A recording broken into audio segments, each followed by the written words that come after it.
G'day guys, QuietPenguin here. Today I'm going to do a deck tech with Aggro Hunter and then show you guys how I play the deck. We're going to play about 5 games with the deck today. So I've noticed that a lot of streamers don't necessarily discuss all their plays. So I thought I'd start up a series for the beginner to intermediate player who's looking to improve their game a little bit. So without further ado, let's have a look at the deck. So today we're going to be playing Aggro Hunter, and let's start off by talking about the 1-drops here. So the best 1-drop in the deck, and probably the reason why this deck is so good, is because of Undertaker. Undertaker just has by far the most power out of any 1-drop in the game, and as you can see we're playing 5 other 1-drop minions with Death Rattle, purely to trigger the Undertaker. So here Web Spin is really good. His Death Rattle's relevant. Sometimes we can get a nice big legend to end the game, but he replaces himself. Clockwork Gnome is a new addition for this deck from GVG, and it replaces itself as well. And some of the spare parts are particularly good in the deck, such as the freeze one or the swap health and attack. And then we've got 1 Leper Gnome to round off the 1-drops. And then moving into the 2s, we've got 2 copies of Haunted Creeper. It's a beast and it's Death Rattle. It's a sticky minion, which just means that it lets us keep board presence because when it dies, say to like a sweeper or something, or removal, it's going to leave behind some minions. We've also got 2 Loot Hoarders, which just gives us a little bit extra draw power to get through the mid game. And then rounding off the 2-drop Death Rattle minions, we've got Mad Scientist. Now Mad Scientist is really, really good in this deck. It lets us, in this deck in particular, we can search up, we've got Freezing Trap, which is just a really good tempo card that lets us get ahead on board. They try and trade off, and of course the trap will trigger, and then they're just so far behind. And we've also got a single copy of Explosive Trap. It can let us get an extra 2 damage into their hero, or it can also just wipe their board if we're playing against another aggressive deck. And to go with the secret package, we've got 2 copies of Eagle Horn Bow. The bow is just absolutely fantastic. When we're getting 6 to 9 damage out of a single card, it's just super strong. And our other form of direct damage is 2 copies of Kill Command. So this will often go to the face for 5, but it can also just help us to maintain board presence and stay ahead on board. And then rounding off the deck, we've basically got some fat. We've got 2 copies of Animal Companion, 2 copies of Mechanical Yeti. We've also got a copy of Lofeb, which is a really strong minion against all these control decks that seem to be playing right now. We've got 2 copies of Savannah Highmane, which is, in my opinion, the best 6-drop in the game. Extremely hard to deal with. And then we've got some techie choices. So our first tech choice is 2 copies of Ironbeak Owl. Now I really like Ironbeak Owl in this deck, 1 because it's a beast, and 2 the silence effect is really powerful in an aggressive deck. So say we're playing against cards like Sludge Belcher, being able to turn it off is just super important. And then our last tech card is the Sludge Belcher. Well, it can look a little bit out of place in an aggressive deck such as what we're playing today. Having a giant taunt minion that they have to attack will protect our low drops and let us go face a bit more aggressively. And then it's Death Rattle leaving behind another taunt's just really, really good for this deck. So guys, we're going to play. That's the deck that we're going to be playing today. So we'll play about 5 or 6 games with the deck. Let you guys see how I play it and get a feel for it. See if you like it. You'll see here I'm playing the deck at rank 13. Because I wanted to aim this series at the beginner to intermediate player, I didn't want to be playing this deck at the higher ranks, so rank 5 or legend rank, purely because the caliber of opponents that you face at legend rank is just far, far greater. So I thought I'd come back down to this rank and show you guys some games against some more typical opponents that you guys might be playing against. So here we're playing against Priest, one of our rougher matchups. We really need to get ahead on the board in the early game in this matchup. So we're going to be mulliganing all of these cards to try and find some 1-drops, and in particular our Undertakers. So hopefully we find them. And no 1-drops, so we've got a couple of strong 2s, and we've got a kill command, so it's not too bad. And a freezing trap. Well, we've got nothing we can play on turn 1, so we'll just pass the turn.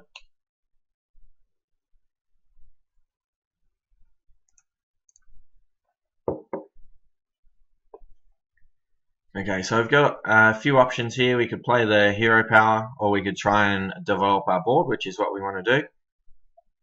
Which means that we're probably not going to be playing Freezing Trap again. We just want to develop our board. So our options are Haunted Creeper or Mad Scientist. I'm going to play Mad Scientist here for 2 reasons.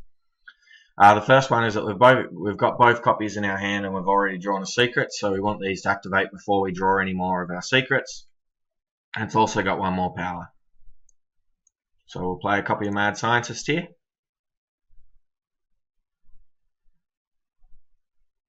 And we'll see what he does.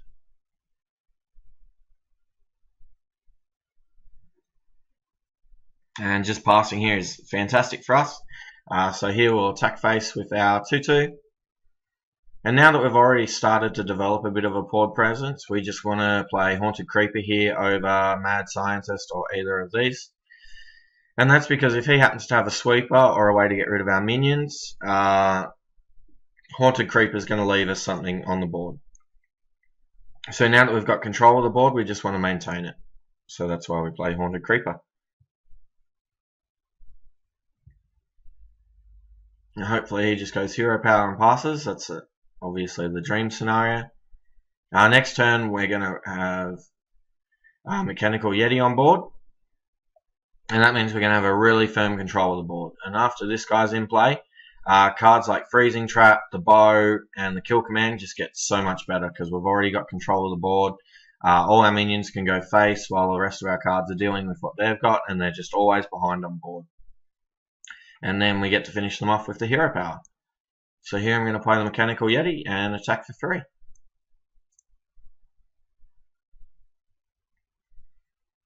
And this is exactly how we want this matchup to play out. We want to get ahead on board early, pressure him as much as we can, and then finish him off with the hero power. And generally that's how almost all the games with this Hunter aggressive deck are going to go. Now here he has a Wild Pyromancer and a Shadow Word Pain. Okay, so here he's going to kill off our Haunted Creeper and then kill off the tokens, which is a pretty okay play with us, I think. And we'll see if he has anything else. Is this a Circle of Healing? This is not the best card to play right now. He could play the Coin. Yep, just to kill off our minion. But that kills off his. So we're not too unhappy about that. We also get our Freezing Trap. And so because we've already got a Freezing Trap, we can't play our second one. So here I want to play out the Bow and the Mad Scientist. I want to play out the Mad Scientist because I want it to trigger and get that last secret out of our deck as soon as possible. And I also want to get the Bow online because as these traps start to trigger, we want to get the extra charges on our Bow. So we're going to play the Bow, attack face with both. And then we're going to play the Mad Scientist here just to develop our board a little bit more. And as I was saying before, we want to get that last secret out of our deck as quickly as possible. Now that we've entered around the turn 6 range is when we're probably going to want to start just using our hero power every turn. Using this is kind of like drawing about half a card every turn. We also just want to put as much pressure on him as we can. So if he has to spend all his mana every turn trying to gain control of the board again, he's not going to have the mana to heal himself, which means our hero power is just going to get better and better. And so let's see what he has. Hopefully Sludge Belcher here would be slightly annoying for us, just because we don't have any great way to deal with it right now with our hand. Okay, so he's going to play a copy of Shadow Madness to steal our dude for a turn. And he's just going to bounce it. He was going to attack face. He gets that minion, which we're completely okay with. He doesn't have any copies, any secrets in the priest deck. So it's just a 4-cost 2/2 now. So we're going to attack face with both our cards. And we've drawn probably one of the best draws that we can draw right now in Savannah Highmane. So we're just going to play that. And now, even if he deals with our board, we're still going to have a bow in play. We're going to have 2 minions from the Savannah Highmane. We're going to have a spare part and a bunch of cards in our hand. And he's already at 13, and yeah, he just concedes. So that was a really good start to the deck. And so let's go and play another game. I'll just jump straight back into the queues. And so as you can see, we're going to win a lot of our games pretty quickly with this deck, which is another advantage if you want to be grinding the ladder. You generally don't want to be climbing to legend with a control deck, simply because the control decks just take so long to play each game. And it takes a lot of games to get to legend. And so simply playing an aggressive deck where the games don't last as long means you get to legend quicker. Simple math. Okay, we're playing against a mage here. And we're on the draw. And we've got a pretty decent hand here. The only thing that we're really missing is an Undertaker. And so even though it looks like we've got a pretty strong curve here, we've got a couple of 1s and a 2, we're actually going to mulligan all of these looking for an Undertaker. Undertaker is by far our best card, and we almost want to mulligan to it really, really aggressively in every matchup. And the other thing is, because we're playing against a mage, simply playing out Clockwork Gnome on turn 1 isn't going to be all that good, because his turn 2 he can simply hero power and kill it. And we don't want to give him free advantages like that. So we're going to mulligan all these cards and try and find an Undertaker.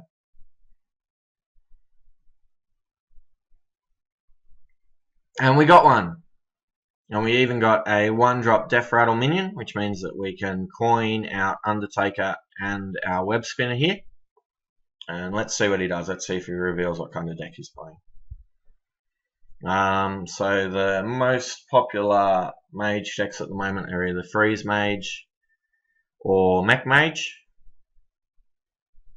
So Mech Mage centers around all the mechs from GBG, like Mech Whopper in the Mechanical Yeti. The Goblins also, Mage also gets the Goblin Blast Mage, which is a really strong mech card.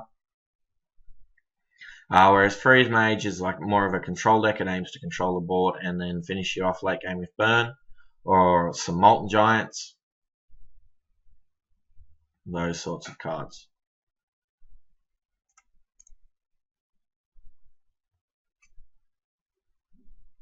And whether our opponent's deep in the tank here, or maybe he's having connection issues, that happens to me sometimes.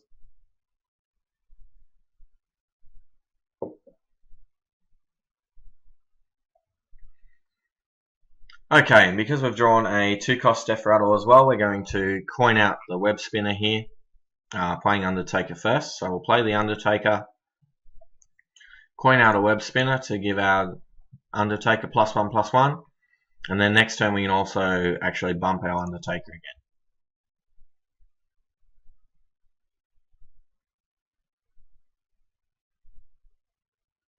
And sadly this isn't, okay, good, our opponent's still here, that's good to see. Otherwise this would make for a pretty boring video. And we've also drawn a Mad Scientist, which is what I'm going to play here, simply because if it dies we wanted to try and get our traps out. Getting a freezing trap into play for free is extremely powerful, so we're going to play out our Mad Scientist, which also triggers the Undertaker. We're going to attack for 1 here with our Web Spinner. And now we've got a choice. We could either attack face with our Undertaker, or we could trade off with his Snow Chugger. And we actually want to trade off here, even though it'll freeze our minion. If we go face here, then he can simply use his Snow Chugger to kill off our Mad Scientist for free. And we don't want him to do that. We want to clear his board and maintain board presence. So we'll attack his Snow Chugger and pass the turn.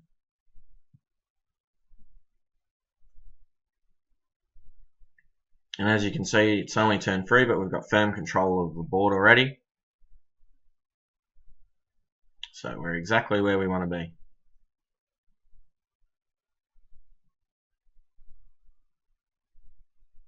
Yep, so he's playing a mech version of the mage deck. And we draw a kill command. So I've got a couple of options here. We can either kill command to kill his guy, or we can simply play the freezing trap and bounce it off. Now, it is more mana efficient for us to play the kill command here. It uses up all our mana this turn. As you can see, we have 3. But I'm actually going to play the freezing trap. And I'm going to do that simply because we want to use our kill command, if possible, to do 5 damage to his face. Or if he plays something like a mechanical yeti next turn, we'll have a better answer to it. So we're going to play our freezing trap. And we obviously don't want to trade off here because we have this trap here. He can't do any attacks, so we'll just get bounced. So we want to go face here. And as you can see, we've still got firm control of the board.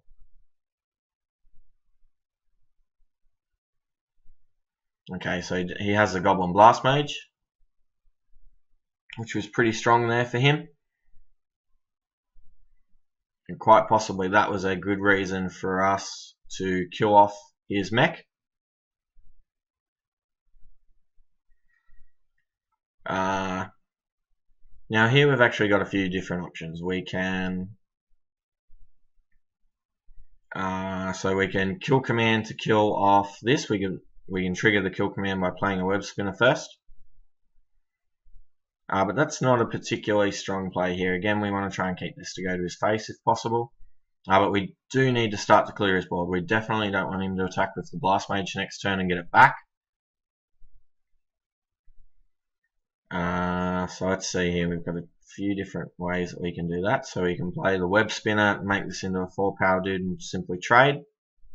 And then we can play our 3/3 taunt, and again we'll have firm control of the board, so that's the way that we're going to do it. So we'll play the web spinner, trigger our copy of Undertaker here, we'll attack there, so that he can't bounce it back with our own freezing trap.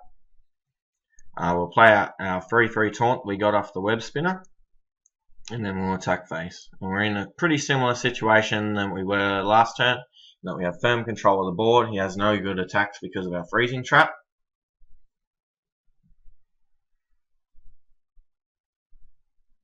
Ooh, and we got a King Muckler. 5/5 for 3, which is going to be pretty strong here, hopefully. Okay, and he plays out the Annoyatron, which is quite aptly named, as it is quite annoying.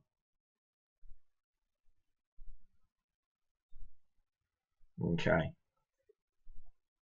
And here we just want to maintain board control if possible. He's coming up to Blizzard and Flame Strike range, although it's quite unusual for the mech decks to play those cards. They might play, say, a single copy of the Flame Strike. So it's something we need to be aware of, but in this matchup we don't need to play around it too much. So here we're going to start off by clearing his Annoyatron. Again, we want to try and keep our kill command to go face.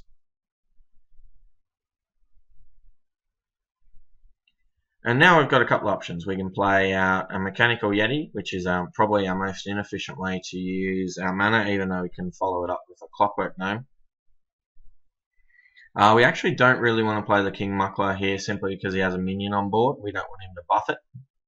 You know, if he wants to get through this, we'd rather he use the hero power. It simply takes more of his mana. So we're going to leave this. So we're actually going to play out the Mechanical Yeti and the Clockwork Gnome.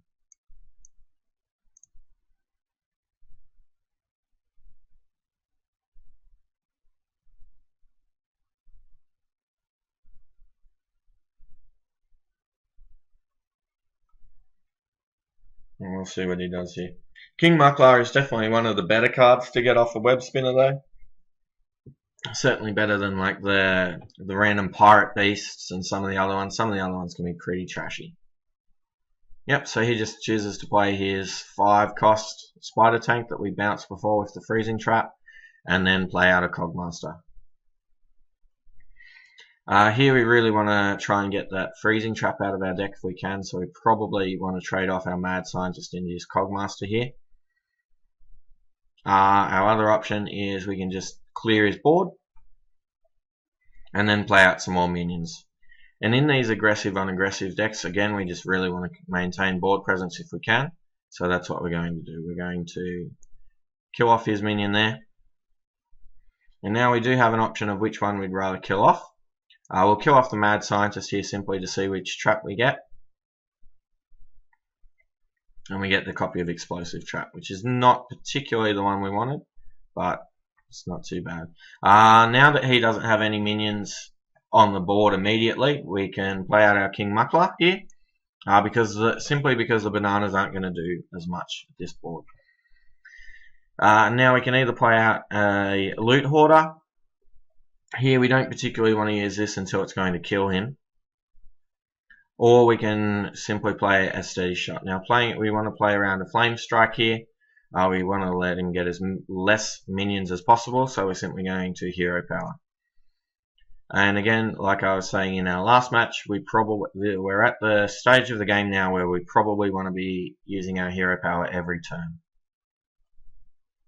To get as much value as we can, because again, like I said before, it's kind of like drawing about half a card, and yeah, we can only do it once a turn, so we might as well do it as often as possible. Hero Power kills our Clockwork Gnome. We get an Armor Plating, which could be relevant, and we'll see what else he has.